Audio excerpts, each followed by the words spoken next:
প্রতিদিন নতুন সূর্য উদয় হয়, ভোর হয়, সকাল হয়, দিন হয়, আবার সূর্য অস্তও চলে যায়।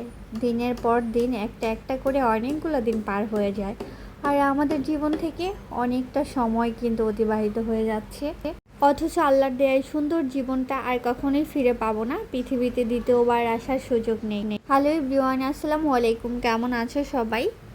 আই হোপ ভালো আছো। আলহামদুলিল্লাহ, আমরাও ভালো আছি। সুরানিয়াস ব্লগ থেকে নিহা বলছি। সবাইকে স্বাগতম জানিয়ে আজকে ব্লগটা শুরু করলাম সকালবেলা থেকেই। এই তো প্রতিদিনের মতো রুটিন আর কি। প্রতিদিন ঘুম থেকে উঠেই কিন্তু আমার গাছগুলাকে একটু জলখাবার দিতে হয়, আর ওদের সঙ্গে একটু গল্পও করে নেই।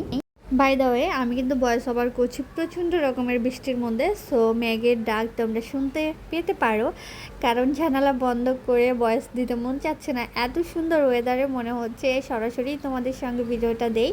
সো আশেপাশে একটু নয়েজ, মেঘের ডাক, বৃষ্টির শব্দ থাকতেই পারে, ন্যাচারাল মনে হবে। আমার প্রিয় আপু এবং ভাইয়ারা, তোমরা অ্যাডজাস্ট করে নিও। যারা এই মুহূর্তে ভিডিওটা দেখা শুরু করেছো, লাইক দিতে ভুলে গিয়েছো, একটা লাইক দিয়ে দিও। প্রথমবার কেউ যদি আমার চ্যানেলটা ভিজিট করে থাকো, তাহলে সাবস্ক্রাইব করে আমার পাশে থেকে যেও। আমরা মানুষেরা ভুলেই যাই কত ভাগ্য করে একটা জীবন পেয়েছি, তাই না? আল্লাহর দেয়া জীবনটা আমাদের শ্রেষ্ঠ উপহার। পৃথিবীতে দ্বিতীয়বার আসার কোনো সুযোগ নেই, তাই এই ছোট্ট জীবনটা আমি মনে করি নিজের মতো করে কাটানো উচিত। প্রতিটা মুহূর্ত উপভোগ করা উচিত। আপনজন, আমাদের আশেপাশে যত নেইবার আছেন, যারাই আছেন, সবার সঙ্গে যদি আমরা দিনটা ভাগ করে নিই, যদি একটু ভালো ব্যবহার করি, ভালোভাবে কথা বলি, এই তো, এর বাইরে কি আছে? এর মধ্যেও কিন্তু অনেক কিছু আছে, কারণ সবাই এই ভালো ব্যবহারটাও পাওয়ার যোগ্যতা রাখে না, বা সবার সঙ্গে ভালো ব্যবহার করলেও তারা সেই ব্যবহারের দামটা দিতে পারে না। তাই আমি সবসময় চেষ্টা করি আমার মতো করে থাকার। যবে থেকে আমি বুঝতে শিখেছি পৃথিবীতে দ্বিতীয়বার আসার সুযোগ নেই, আল্লাহ অনেক ভাগ্য করে আমাকে মানুষ রূপে পাঠিয়েছেন। চাইলে আমাকে গরু, ছাগল, পশু পাখি অনেক কিছু বানাতে পারতেন। তো সেই জায়গা থেকে আমি অনেক বেশি সৌভাগ্যবান। আর সেই সৌভাগ্যবান একজন মানুষ হয়ে যদি সারাক্ষণ কে কী বললো, কে আমার সম্পর্কে খারাপ মন্তব্য করলো, সেগুলো নিয়ে পড়ে থাকি, বিষয়টা খুবই খারাপ আমার জন্য। আল্লাহ আমাকে যথেষ্ট মেধা দিয়েছেন, জ্ঞান দিয়েছেন। সো সেগুলোকে কাজে লাগিয়ে যদি ভালো কিছু করতে পারি, তাহলে জীবনের শ্রেষ্ঠ পাওয়া। মাঝখানে অনেক রকম কাজ করেছি, সেগুলো আপ ক্যামেরায় করেছি, নাস্তা খেয়েছি, ঘরটর গুছিয়েছি, আমার কাজেরা পাশে, ওনাকে সব কিছু দেখিয়ে দিলাম। দেন হচ্ছে এই তো রান্না করতে চলে এসেছি সরাসরি। মাঝে আর ভিডিও করা হয়নি, কারণ আমার প্রিন্সেস মোবাইলটা নিয়ে নিয়েছিল। এত সুন্দর মেঘলা ওয়েদারে খিচুড়ি না খেলে কিন্তু একদমই চলে না। আর আমি খিচুড়ি প্রেমী মানুষ, খিচুড়ি আমার ভীষণ পছন্দ। আমার ছোট্ট ছানাটাও অনেক বেশি পছন্দ করে, তার জন্যই তো বৃষ্টিময় দিনে খিচুড়ি রান্না করছি। গতকালকে মুরগির মাংস রান্না করেছিলাম, সেটা একদম এক বাটি রয়েছে, তো ভাবলাম মাংস যেহেতু রান্না করাই আছে, তাহলে একটু খিচুড়ি বানিয়ে ফেলি। যবে থেকে আমি বুঝতে শিখেছি, সেই তবে থেকেই আমি একা একা নিজের সময়টাকে উপভোগ করি। একটা সময় হতো একা একা ভীষণ খারাপ লাগতো, বড্ড বেশি মন খারাপ করতাম। এখন অবশ্য সেটা করি না, কারণ আমি সব সময় চেষ্টা করি ভালো কিছু করার। আমার থেকে যাতে কেউ ভালো কোনো পরামর্শ পেয়ে থাকেন, আমার দ্বারা যাতে কারো উপকার হয়, সেই কাজগুলো করার চেষ্টা করি। তবে কে আমাকে মনে রাখবে, কে উপকারে প্রতিদান দিবে, সেটা কখনোই আমি ভাবি না, কারণ আমার কাছে আমার জীবনের প্রতিটা সময় অনেক বেশি মূল্যবান। আর সেই সময়টা আমি আমার হাজব্যান্ড, আমার বাচ্চাকে সব সময় দিতে চাই। বাবা মা এখনও স্টিল নাও বেঁচে আছেন আলহামদুলিল্লাহ। যতটুকু পারি তাদের সঙ্গে কথা বলি। একান্তই যদি আমার কাছ থেকে কারো কোনো কিছু প্রত্যাশা থাকে, আর সেই প্রত্যাশা অনুযায়ী আমি কোনো কাজ না করতে পারি, তাহলে তার থেকে আমি দূরে চলে যাই। কারণ পৃথিবীতে সবাইকে খুশি করার দায়িত্ব আল্লাহ আমাকে দিয়ে পাঠাননি। আমি একজন মানুষ, সো আমার নিজের অনেক রকমের চিন্তাভাবনা, অনেক কিছুই থাকে, যেগুলো চাইলেই সবার সঙ্গে শেয়ার করা যায় না। তুমি যদি তোমার জায়গা থেকে ভেবে থাকো আমার এটা করা দরকার ছিল বাট আমি করিনি, তাহলে তোমাকে এটাও ভাবতে হবে, হয়তো কোনো না কোনো কারণে সে করতে পারেনি। আর এটা ভেবে যদি মন খারাপ করো, আমার সঙ্গে রাগ করে থাকো, তাহলে ডাজেন্ট ম্যাটার, এটাতে আসলে আমার কিছুই করার নেই। কথাগুলো একজাক্টলি আমি কাউকে মিন করে বলছি না, কারণ এরকম প্রত্যাশা করার মানুষের অভাব নেই। তবে হ্যাঁ, আমার শুধু আমার হাজব্যান্ডের কাছেই প্রত্যাশা থাকে, এর বাইরে আমি এখন আর কারো কাছেই কোনো কিছু প্রত্যাশা করি না। বাই দ্য ওয়ে, এত বেশি বৃষ্টি হচ্ছে বাইরে, মানে খুবই ভালো লাগছে। তো আমার কিন্তু খিচুড়ি রান্না হয়ে গেছে। 4 পিস মাছ ছিল, মানে 2 পিস পাবদা মাছ আর 2 পিস হচ্ছে ট্যাংরা মাছ। তো এই 2 পিস মাছ আমি কি করব বলো? ভাবলাম ভুনা করে ফেলি, ভুনা করলে খাওয়া হয়ে যাবে। হয় এত অল্প মাছ কিন্তু রান্নাও করা যাবে না, কারণ দুইটা দুইটা করে পিস আছে। আর এই দুইটা করে পিস কীভাবে রয়ে গেছে আমি জানি না আসলে। আমরা পরিবারে 3 জন মানুষ। আমাদের বিশেষ করে আমার রান্নাবান্না দেখলে তোমরা বুঝবা, খুবই সামান্য রান্নাবান্না করি, তারপরও সব খাবার রয়ে যায়, কারণ আমাদের খাবার দাবার খুবই অল্প, খুবই অল্প। তবে আমার বাচ্চার কথা আর কী বলবো, ও তো হিসাবের না, ও শুধু বাজে জিনিস খেতে ভালো লাগে, ওর ঘরের খাবার কোনো কিছুই ভালো লাগে না। মাছটা ভুনা করে নিয়েছি, হচ্ছে আমরা দুপুরে খাবার টাবার খেয়ে নিয়েছিলাম, একটু ঘুমিয়েছিলাম, একটু কাঁথা সেলাই করেছি, টুকটাক যে কাজগুলো ছিল সেগুলো করেছি। সন্ধ্যাবেলা ভাবলাম একটু চা খাই, কারণ আমার হাজব্যান্ড আজকে তাড়াতাড়ি চলে আসবে, যেহেতু মেঘলা মেঘলা একটা ব্যাপার আছে। আর বৃষ্টির দিনে কিন্তু কাস্টমার ওরকম খুব একটা থাকে না। তারপরে ও দেখা যায় 7:30 8টার মধ্যে চলে আসছে বাসায়। তো এটার জন্য ভাবলাম একটু সমুচা ভাজি, সঙ্গে একটু চিপস করি, চা থাকবে, আমাদের সন্ধ্যায় ভরপুর একটা নাস্তা হয়ে যাবে। যদিও সন্ধ্যা নাস্তাটা আরও আগেই সেরে ফেলতাম, তবেই আমার হাজব্যান্ডের জন্য একটু অপেক্ষা করছিলাম, কারণ দেখা যায় দুজন গল্প করতে করতে খেতে না খুব ভালো লাগে, একা একা না নাস্তা খেতে খুবই বোর লাগে আমার কাছে। সেই জায়গা থেকেই হচ্ছে এটা করলাম। পাশে হচ্ছে তেঁতুল ভিজিয়ে রেখেছিলাম, আমাদের গাছের তেঁতুল, মানে গ্রামের, আমাদের বাবার বাড়িতে আমাদের যে তেঁতুল গাছ রয়েছে, এত মজার তেঁতুল, আসলে তেঁতুল এত মজা হয়ে গেছে, তেঁতুল কেউ না খেলে বুঝবে না, একদমই মিষ্টি লাগে খেতে, খুবই মজার। তো আমি নর্মালি হচ্ছে একদমই টক খেতে পারি না, কেন যেন টকটা আমার জিহ্বায় নিতেই পারে না। আমি খুবই কী বলবো, মানুষে যে কাঁচা আম ভর্তা বানিয়ে খায় না, কাঁচা কাঁচা কামড় দিয়ে খায়, আমার খুবই লোভ লাগে দেখলে, বাট আমি খেতে পারি না। যাই হোক, তো ভাবলাম একটু আজকে চাটনিও বানাই, কারণ সামনে যেহেতু কোরবানি ঈদ চলেই আসছে। সো কিছু কাজ গুছিয়ে রাখলে না অনেকটা সময় পাওয়া যাবে। আর এবছর কোরবানির ঈদ হচ্ছে কোথায় করব এখনও সেটা জানি না বলতে হচ্ছে, কারণ আমরা সবসময় যেটা থিঙ্ক করি সেটা যে হবে ব্যাপারটা কিন্তু তা নয়, এর বাইরে অনেক কিছু হয়ে যায়, তার জন্য আপাতত বলছি না। সো যদি ঢাকায় থাকি বা গ্রামে যাই হোক, সব কিছু তোমাদের সঙ্গে তো শেয়ার করা হবে। সন্ধ্যার নাস্তা খেয়ে নিয়েছি, তো যেটা বললাম যে আমার হাজব্যান্ড আর আমি দুজনে মিলে খেয়েছি। তো এদিকে হচ্ছে কিছু টুকটাক খাবার টাবার নিয়ে আসছে। গত কয়েকদিন ধরে 4-5 দিন ধরে প্রিন্সেসকে দুধ খাওয়াতেই পারি না, সে ফিডার ছাড়া দুধ খাবে না, তার আগের ফিডারগুলো সব নষ্ট হয়ে গেছে। বাচ্চারা কি গ্লাসে দুধ খেতে পারে, পড়ে যায়, আমার হচ্ছে মুখটা আঠা হয়ে যায়, মানে কত রকম তার কমপ্লেন। দেন হচ্ছে ওর বাবাকে বললাম যে আজকে একটা ফিডার নিয়ে এসো তুমি, ফিডার যেমনই হোক না কেন, ওর জন্য ফিডার ছাড়া মানে বাসা আসবা না। তো ওর বাবা হচ্ছে একটা ফিডার নিয়ে আসছে, যদিও খুব একটা ভালো কোয়ালিটির না, বাট আপাতত চলবে, তবে খুব যে খারাপ ফিডারটা তাও না। তো আমার বাচ্চা তো ভীষণ খুশি, ওকে আগে ফিডারটা বের করে দিয়ে নিয়েছি। আর এখানে টুকটাক খাবার রয়েছে প্রিন্সেসের।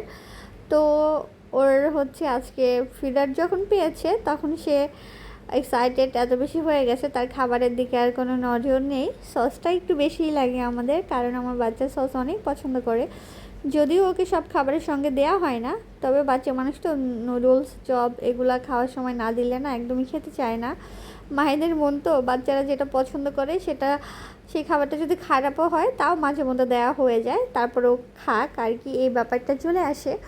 তো এই তো আমি সব কিছু গুছিয়ে নিচ্ছি। এদিকে হচ্ছে কিছু শুকনো মশলা রয়েছে, দারচিনি আছে, তারপরে হচ্ছে শুকনো মরিচ, যেহেতু চাটনি বানাবো। আর এই তো সেই তেঁতুল তোমাদের দেখিয়ে দিলাম, ভীষণ মজার তেঁতুল। নর্মালি হয় তেঁতুল, কিন্তু মানুষ দেখা যায়, আমি ম্যাক্সিমাম মানুষকে দেখি রাতে ভিজিয়ে রাখে, দেন পরের দিন করে, আমি জাস্ট ভিজিয়েছি, মনে হয় আধা ঘন্টা হয়েছে। আর দেখো কতটা সফট আমাদের গাছের তেঁতুলগুলা। তবে কেনা তেঁতুল কিন্তু অনেক বেশি শক্ত থাকে, অনেক হার্ড থাকে, এত মজার হয় না।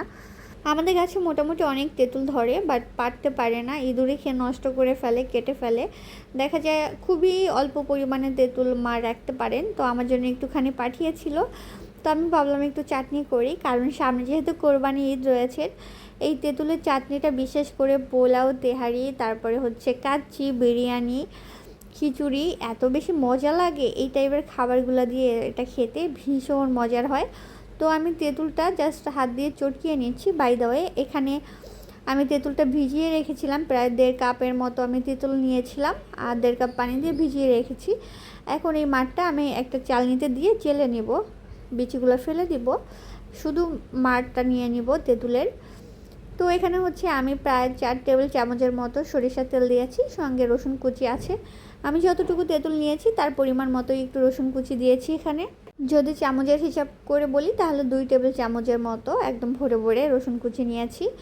আর এই পর্যায়ে পাঁচফোড়ন যদি তোমরা কেউ আস্তটা খেতে পারো তাহলে আস্ত পাঁচফোড়ন একটু দিতে পারো, বাট আমি আস্ত পাঁচফোড়ন খেতে পারি না, তাই দিচ্ছি না। আর এই তো তেঁতুলের মাঠটা দেখিয়ে দিলাম কতটা স্মুথ হয়েছে। তো আমি এটার সঙ্গে হচ্ছে পাঁচফোড়নটা গুঁড়া করে তারপরে ব্যবহার করব, যেহেতু আস্তটা আমার দাঁতের নিচে পড়লে আমার ভীষণ খারাপ লাগে, একদমই খাওয়ার মুড থাকে না, তার জন্য। তো আমি রসুনটা জাস্ট হালকা একটু ভেজে নিয়েছি, প্রায় 20% ভেজেছি, কারণ এত বেশি ভাজতে হবে না। তোমার স্টার্টিংটা যদি ভালো হয়, স্টার্টিং বলতে হচ্ছে তেঁতুলের চাটনিটা যখন শুরু করবে, এই পর্যায়টা যদি সব কিছু ঠিক থাকে তাহলে অনেক মজার একটা চাটনি তুমি তৈরি করতে পারবে। তো আমি তো তেঁতুলের মাঠটা দিয়ে একটু নেড়ে নিচ্ছি আর কি, নেড়ে চেড়ে মিলিয়ে নিচ্ছিলাম তেলের সঙ্গে রসুন কুচির সঙ্গে। এই পর্যায়ে হচ্ছে আমি যেই ইটা বানিয়েছিলাম পাঁচফোড়নের গুঁড়াটা, আর সঙ্গে হচ্ছে 2টা মরিচ দিয়েছিলাম, শুকনো মরিচ, মানে আমি এটার মধ্যে চিলি ফ্লেক্সও ইউজ করব। তো চিলি ফ্লেক্সটা আর হচ্ছে পাঁচফোড়নটা একসঙ্গে আমি করে নিয়েছি।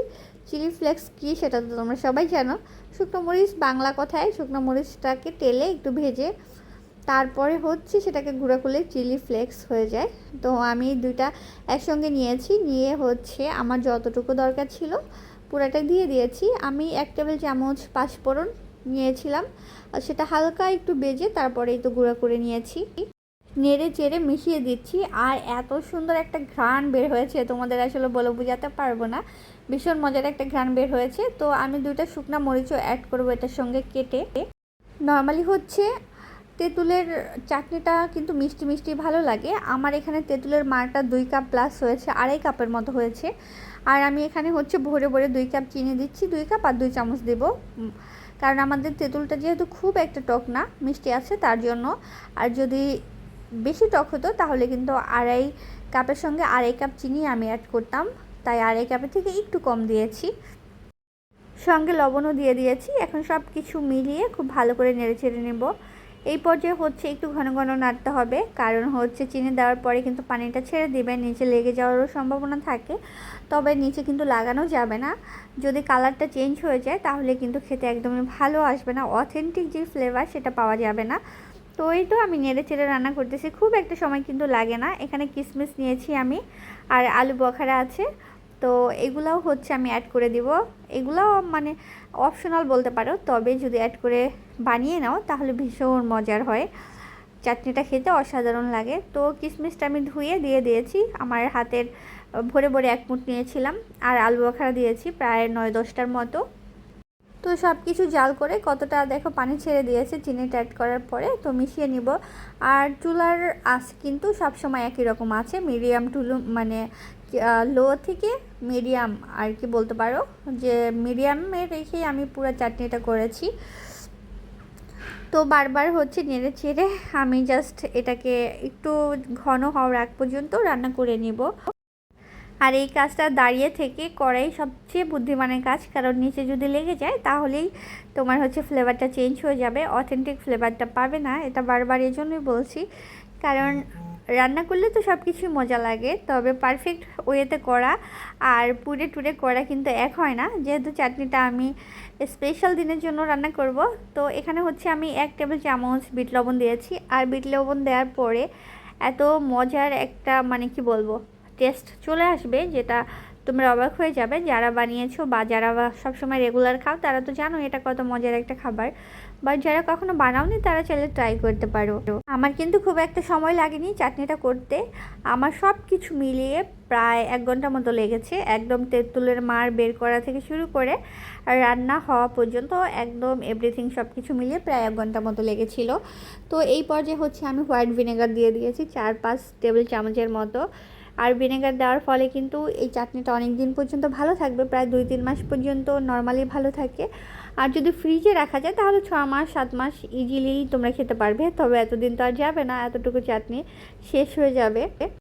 আমি একটু চেক করে নিয়েছি, মোটামুটি আমার সব মানে কাজ শেষ বলতে পারো, রান্নাটাও কিন্তু হয়ে গেছে। আর ঘন করলে কিন্তু আর মানে কি বলবো, যখন ঠান্ডা হবে তখন একদম জমে যাবে। এখন যে পর্যায়ে আছে থকথকে ভাবটা, এটাই পারফেক্ট আছে। তার জন্য চুলাটা আমি বন্ধ করে দিয়েছিলাম, দেন হচ্ছে ঠান্ডা করে নিয়েছি। আর দেখো কত সুন্দর একটা কালার আসছে আমার চাটনির, এটা খেতে ভীষণ মজা হয়েছে। আর বিশেষ করে আমার হাজব্যান্ড যখন কোনো কিছু ট্রাই করে আর যখন ও প্রশংসা করে, তখন মনে হয় আমার রান্নাটা একদম সার্থক হয়েছে। ও তো পুরাই মানে খাচ্ছিল আর বলতেছিল এত মজা হয়েছে নিহা, তুমি কখন কখন করলে এটা, আমাকে আরেকটু দাও। তো ওর থেকে এই কমপ্লিমেন্ট পাওয়াগুলা আমি মনে করি আমার জন্য সৌভাগ্যের। তো এই তো দুইটা জারে নিয়ে নিয়েছি। আমার আজকের তেঁতুলের চাটনির রেসিপিটা কেমন হয়েছে তোমরা কমেন্ট করে জানাতে পারো। সেই সঙ্গে ভিডিওটা এখানেই শেষ করছি। আজকে এই পর্যন্তই, সবাই ভালো থেকো, আল্লাহ হাফেজ।